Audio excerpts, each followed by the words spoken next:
Ya, langsung kami akan bahas hal tersebut. Di studio telah hadir yaitu Sekretaris Umum Arus Pelangi yaitu Rian, dan juga ginekolog dan konsultan seks Dr. Boyko Dian Nugraha. Selamat malam.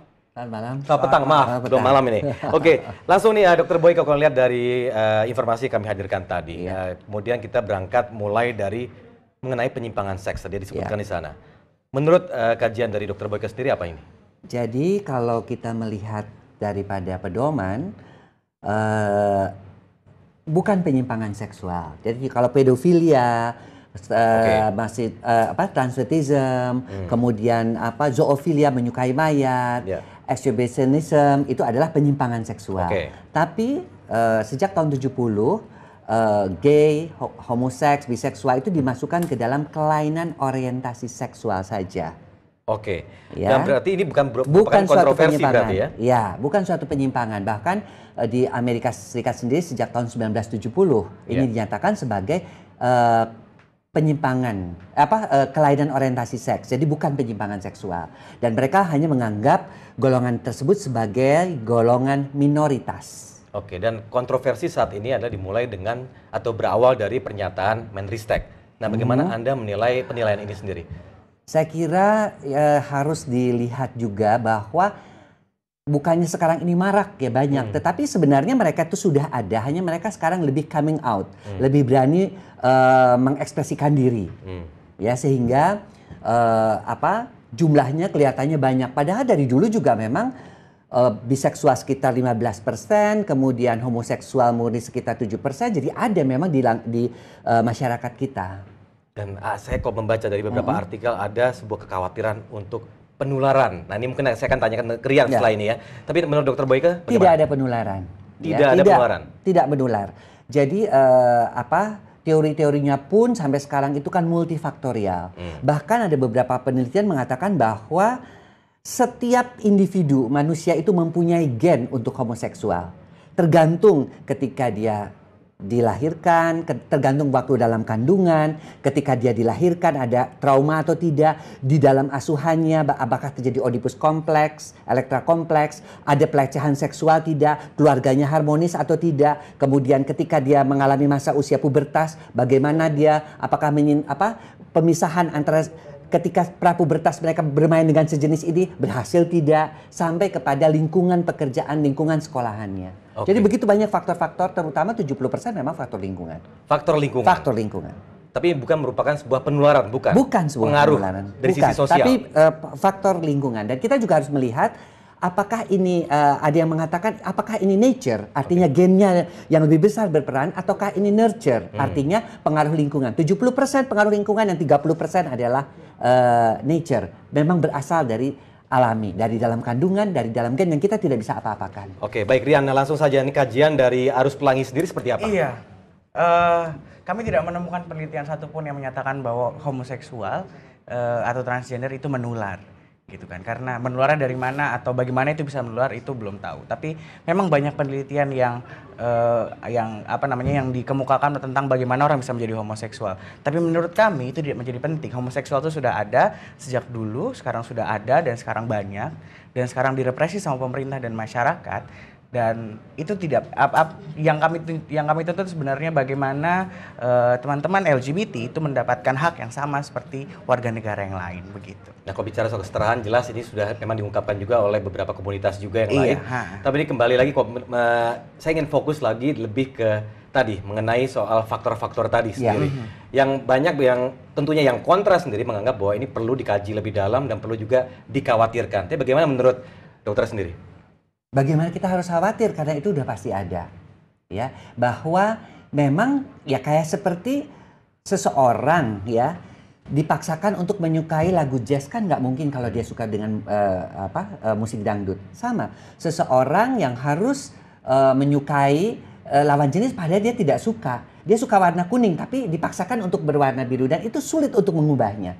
Dari berbagai penelitian juga dikatakan bahwa seorang gay atau biseksual yang berusaha, biseksual masih lebih mudah ya, berusaha dialihkan untuk menjadi heteroseksual, baik dengan pendekatan agama, pendekatan psikiatri, hipnoterapi, psikologi, keberhasilannya hanya 10%. Hanya 10%? Hanya 10%. Oke, Anda melihat hal yang sama juga? Iya. Bisa dijelaskan lagi?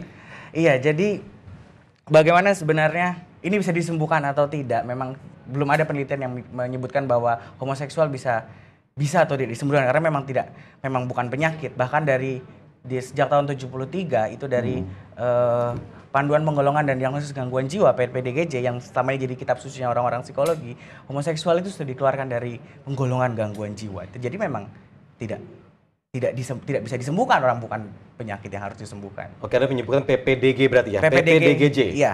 Tapi menurut Anda sendiri bagaimana Dokter Boyka khususnya untuk PPDGJ ini? Iya, itu sudah tahun 73 kita sudah menganggap bahwa kiblat kita ya, kiblat para seksolog, kiblat ahli jiwa itu sudah mengatakan bahwa homoseksual hanya kelainan orientasi, hanya preferensi dalam segi intelektual, emosional, kemudian kecerdasan spiritual dan sebagainya sama dengan orang heteroseksual. Oke, bagi orang-orang awam yang mungkin kurang paham. Ini dia yang mereka ini bagi orang-orang yang awam pun sendiri ya penjelasannya itu yang harus jelas ya kepada mereka. Karena kalau kita sudah berbicara dari sisi agama apapun tidak memperkenankan. Sisi agama, katakanlah jangankan itu ya, hanya berpacaran saja tidak boleh. Ya, jadi kita harus melihat bahwa memang Tuhan itu menciptakan ada pagi, ada malam, ada juga senja. Ada juga putih, ada hitam, ada juga abu-abu. Nah, masyarakat tuh harus sudah bisa melihat ini. Dan mereka punya hak. Karena saya juga cukup banyak menemukan kasus-kasus gay ataupun lesbian ataupun biseksual yang maksudnya dari sisi spiritualnya sangat bagus. Dari sisi hubungan komunikasinya, hubungan bermasyarakatnya sangat bagus gitu loh. Hanya mereka ketertarikannya hanya kepada sesama jenis saja. Berarti apa yang membuat komunitas ini bertumbuh sebenarnya? Apakah memang tadi seperti Anda katakan 70% dari lingkungan? Iya. Apakah memang dari lingkungan saja yang menjadi mayoritas utama? Iya. Jadi kita harus melihat dulu kalau memang dari sejak kecil mereka itu menjadi gay atau menjadi lesbian atau menjadi biseksual, kita nggak bisa apa-apa. Karena kan kita bisa tanya ya, kita lakukan karena dalam skala Kinsey itu dari 0 sampai 6 ya, 6 homoseksual, 0 heteroseksual. Dia ada di mana nih? Dan manusia itu selalu beralih dari sini ke sini, dari sini ke sini. Ketika hubungan dengan heteroseksualnya jelek, dia menjadi ke arah homoseksual. Jadi selalu berubah-ubah ya. Nah, kalau kita melihat kondisi-kondisi seperti itu, tentunya kita juga harus menjelaskan kepada masyarakat bahwa golongan ini memang ada. Oke. Golongan ini memang ada dan memang dari dulu, hanya sekarang bedanya bukan tumbuh, bukan bertambah banyak, hanya mereka mengungkapkan diri. Beda karena apa? Gitu kenapa ya? Mengungkapkan diri? Karena di Amerika sekarang perkawinan sejenis diperbolehkan. Ya. Beberapa kali di Bali juga tidak dianggap sebagai sesuatu hal yang biasa. Ya. Beberapa budaya-budaya kita juga seperti budaya Warok, budaya macam-macam di Papua itu juga membolehkan. Jadi artinya sebenarnya sudah ada di masyarakat. Sekarang mereka berani coming out istilahnya. Oke, selain kontroversi yang mungkin berawal dari pernyataan Menristek, Anda melihatnya bagaimana sebelumnya? Iya, bagaimana melihatnya ini? Apakah Anda melihat ada diskriminasi misalnya? Oke, jadi begini, kami melakukan penelitian di 3 kota pada tahun 2012 kemarin. Di Jakarta, di Jogja, dan di Makassar. Dari hasil penelitian itu terungkap bahwa 89,3% teman-teman LGBT di 3 kota tersebut mengalami kekerasan. Bentuk kekerasannya macam-macam, kekerasan fisik, kekerasan psikis, kekerasan seksual, dan kekerasan ekonomi serta budaya. Dan itu menunjukkan bahwa teman-teman LGBT ini belum punya hak yang sama seperti warga negara yang lain. Maka dari itu inilah sekarang yang kita tuntut, bahwa kita menuntut hak yang sama seperti warga negara yang lain dalam segi apapun gitu. Nah, dengan adanya sekarang kejadian seperti ini, apa yang Anda lakukan?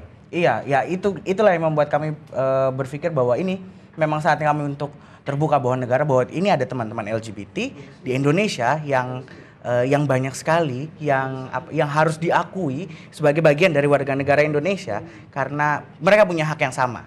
Oke, baik Rian dan juga Dr. Boyka, kita break dulu, kita lanjutkan setelah jeda. Kami akan kembali setelah jeda berikut ini. Dialog akan kami lanjutkan sesaat lagi.